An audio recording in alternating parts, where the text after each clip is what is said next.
So I help people who tic, who have a motor tic or vocal tic, or as the doctors would describe it, maybe even Tourette's. The name doesn't matter. It really doesn't. And even as I started talking just then, I felt like a shake at the back of my head. I don't know if you noticed that. A very subtle current of energy moving through my system. As I've gone deeper into this process of living with it for 20 years, healing myself, and noticing the subtleties of how the tics manifest in through as my body, the more aware I've become of the subtler nature of this world that I live in. So the way of describing that is the words I just used a moment ago. Oh, a little bit of energy moving up my spine, right? They're like at the back of my head, you just saw me just move a little bit like that. One would describe it, maybe you just ticked out. But the way I see it now is that was just a little bit, like a little blast, a current of energy running through my system. And that just caught me a little bit off guard. And it just kind of moved through me. So the deeper I've gone into connecting and relating to myself, the more the tics have melted away. Let me describe this in another way. So when I used to tic thousands of times a day, there was always this kind of initial kind of urge or movement that happened in my body, and most people who tic can relate to this. It's kind of this urge, this need to kind of move the shoulder or the neck or the hand or the nose or the eyes in a certain way. So there's this initial urge. And then we kind of give into the urge just happens, and then like we might notice we just ticked. Right? Like so much happens within a very short period of time, let's say, within a second. And then we go through day and just this same pattern happens again and again and again and again. And what I'm sharing is that there is something that happens really early on before you even move, which is at the beginning of your expression of this tic. It's that urge. But even at the beginning of the urge, there is something that is making you have that urge. And so feeling into that urge and then allowing it all to happen, right? See how far, and then you're like, oh, I just ticked. See how far away you are from yourself. From the beginning of the experience to the end of the experience. You've just noticed it after it's all freaking happened.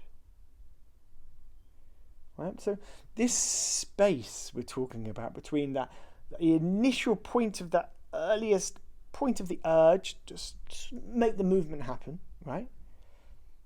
To the I can't deal with this is horrible, I'm pushing it down, I'm ignoring it. Oh my God, I just ticked, I'm really angry at myself. Oh, I'm really embarrassed, right? All of that stuff that comes with it, right? All of that stuff is over here. And there's this huge chasm between. Now, this space here that I'm referring to is the space, the depth, the distance you are away from yourself. And most people in the world are so far away and disconnected from themselves. Not everybody has an expression of a tic to be disconnected from themselves. Everybody has different issues in their lives, you know. But for us, for those of us that tic or have ticked, we can see how the tic is showing us how to get back to ourselves. It's like a compass, it's a door.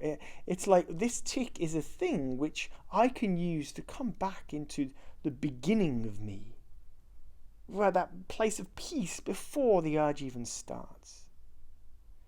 And that place there, the very beginning of you, the depth of you, I would describe as spirit, as soul, as the subtleness of you, the you-ness of you. As have all cultures and civilizations and traditions that go back eons and eons and eons, they all have a word and a description of what a deeper part of us is and who we are. It's not just the body, it's something deeper than just the body. And if you can live in and tap into that part of you that isn't just the body, but is that stillness, the energetic spirit, soul stillness inside of you. You can say your higher self, you can say your unconscious. It doesn't matter what word you use, the deeper part of you. But if you find that place in you and can rest in gentleness and stillness in that part of you, tics don't happen. They don't need to happen. Because the tic is an expression of a very anxious and stressfully induced, uncomfortable body, right? That our self has got frustrated with, annoyed at, don't feel safe in. Like, another analogy, metaphor to use is that, like, if we are this spirit or soul thing, as many of the ancient traditions have told us, then they describe this kind of soul or spirit embodying a body, a physical body, right? And it's like if that body is constantly moving and ticking and all over the place, it's like we're just not comfortable being here. I don't want to be here. There's trauma here. There's stress here. There's pain here, right? And if you are ticking, and you've been ticking for a long time, like for me, ticking for that long time, like I never actually considered myself stressed or anxious. Yet when I look back at myself now, and I'm like, oh, oh, clearly if my body is doing things by itself, I am living in a perpetual state of stress. I'm living in a perpetual state of anxiety.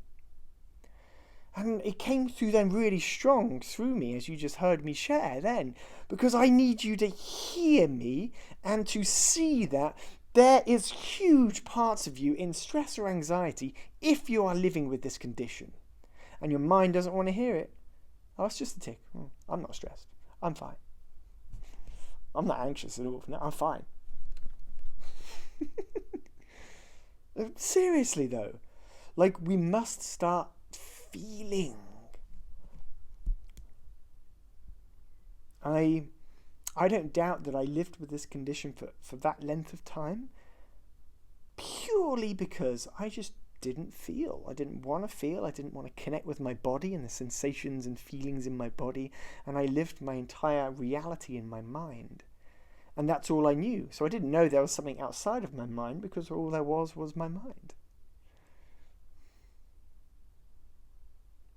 When I look back, it's quite sad to think that I lived until my early 30s only in my mind, and I didn't really know what it meant, what it was to feel, to open, because I was brought up and indoctrinated into a culture which is very mind-based, intellectual-based, sort of all the schooling system. It's all mind. It's not heart.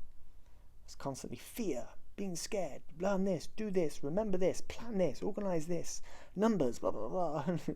There's nothing wrong with all of that. I'm just saying, if you live with this condition, then clearly you're not relaxed in your body and you're probably too much in your mind. Even teens these days, like, so much going on, and they haven't learned to feel safe, to just drop into the feelings of their body. Even if you're a deeply loving and caring parent, if you don't have the tools to allow them to feel safe and relax in their body, and the schooling system is then yeah, this issue, this condition can manifest in the body. So I'm just sharing a few things about the relationship between here, like the deeper connection with ourself, our connection with our deep truth, our heart, our spirit self, our higher self, our unconscious self, the deeper part of us that many people in the world aren't really connected to. And especially if you have this condition, you're not connected to it. you're not connected to a deeper part of you, because your body wouldn't be doing it. It's really that simple. So you have an opportunity to see how, wow, I can more deeply connect to something more beautiful inside myself, more graceful, more peaceful, more love, more bliss, more beauty, more peace, all of that stuff that's available in each moment of our life and inside of you. And the tic is like a compass in discovering where that is in you. So I haven't shared a lot up to this point about my real connection and journey in the more subtle realms of, spirit and soul and yoga and the energy world too much on my channel, because I know a lot of people are very disconnected with those words and kind of it puts them off. And I don't really want to go there. Right? I just want to heal the tic. I don't really want to get to know myself better. I just want to heal the tic. Like, I don't want to find God. I just want to heal a tic. I don't want to see what's in my unconscious. and so I feel like something's changing from my side in the direction I'm feeling, because I want to share the importance of that part of us now. The importance of how, if we connect to that part of us, how we can find, again, the compass. The word compass keeps coming through.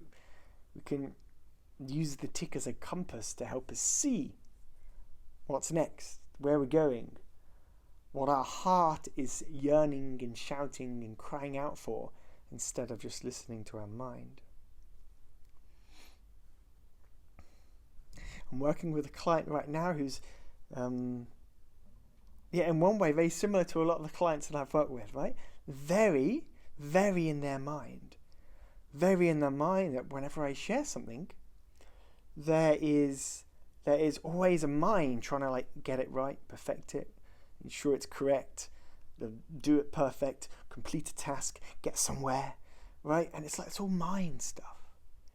The difference between the mind and the heart is that we get to drop the mind and rest in our heart, in our body, in the love and the truth and the surrender to this place we exist in, this planet, this reality, this life.